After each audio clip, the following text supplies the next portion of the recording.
Hello there, welcome to the Saroy channel, wherever you are in the world, and so much love to each and every one of you. How are you doing? I do hope you're doing remarkably well, and I hope you're going to get the perfect drink that you need to listen to a lovely story. So whatever it is that you enjoy drinking, if it's something rather unusual, you know the rules, let me know about it, because I love hearing from you. And before we get started, don't forget to subscribe to the channel.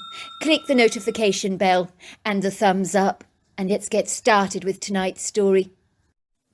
Dear Sarah and all your lovely listeners, my name is Tom, and my Bigfoot encounter happened in the early 60s when I was about 14 years old at the time. I grew up in a very small rural town in West Virginia where most of the houses were Mediterranean split-level homes that were superbly plastered and often painted in bright, bold colours, all with their own swimming pool in the backyard, which was always incredibly well landscaped and filled with gorgeous colourful blooms of sweet-smelling flowers.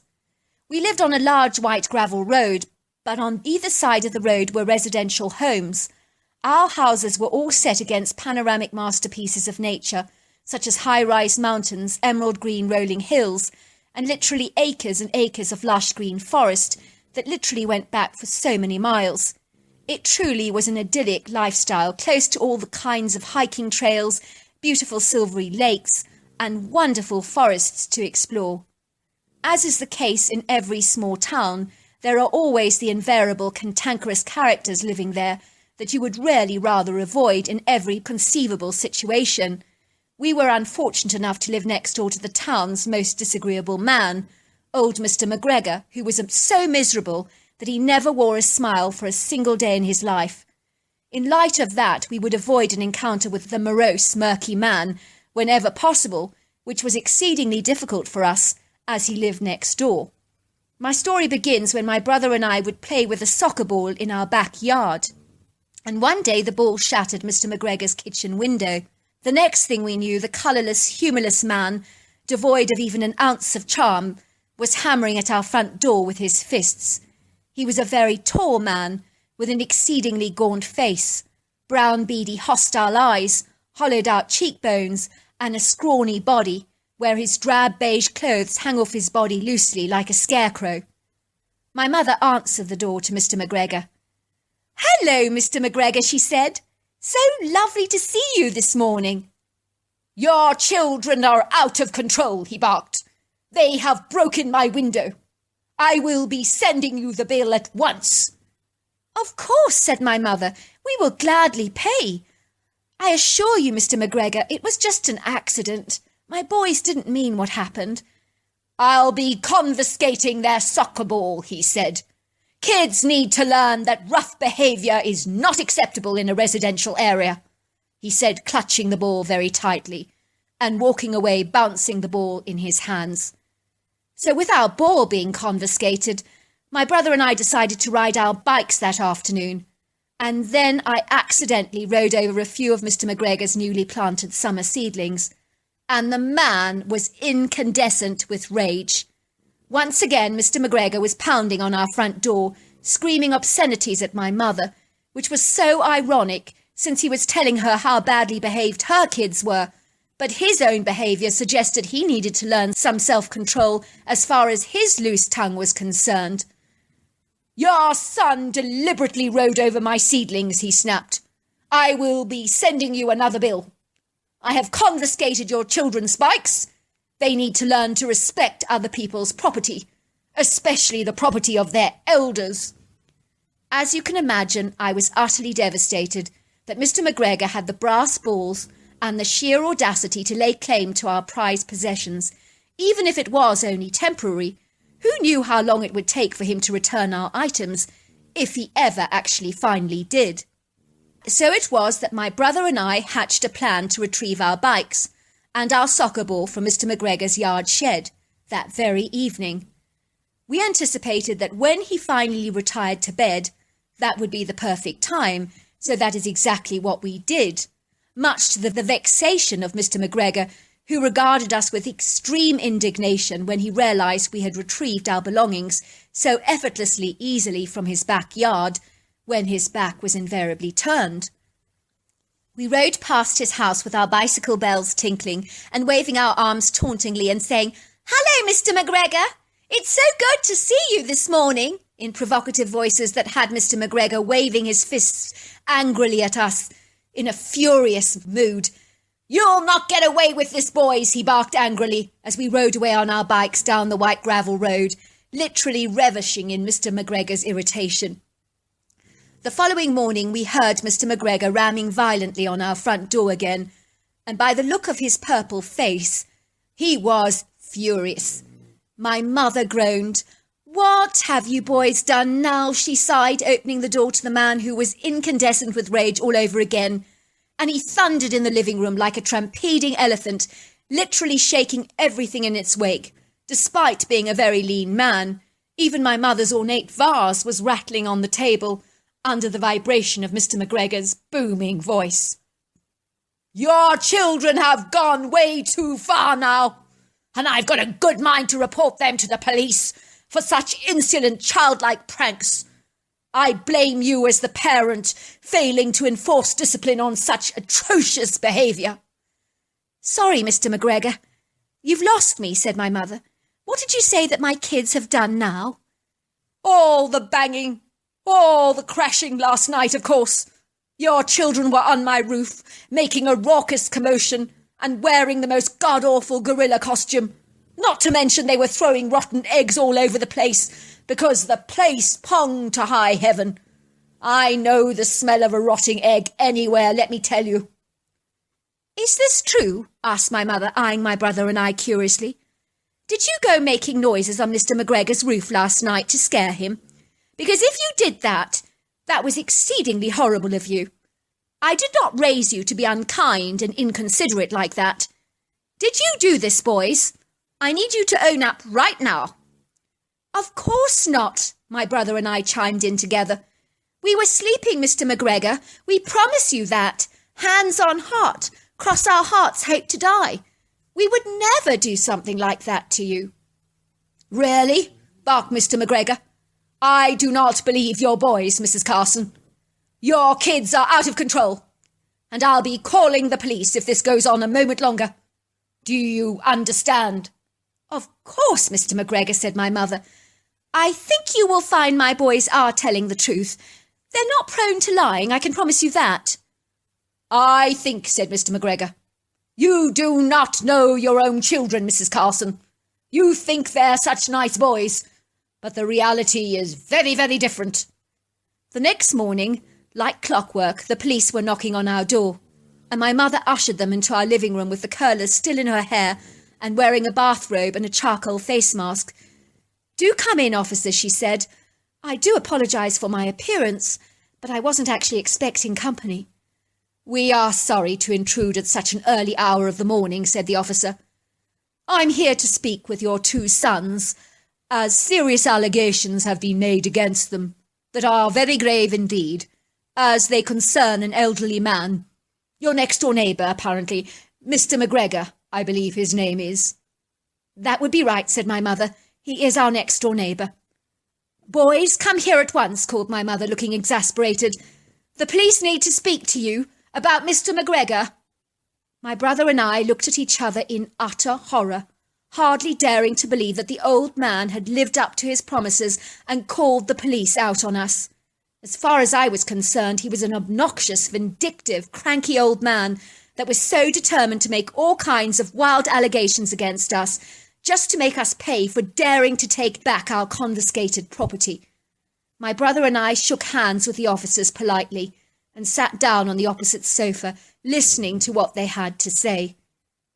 "We have received a complaint against you from your next-door neighbour," said the sergeant, looking at us with a grave expression on his face.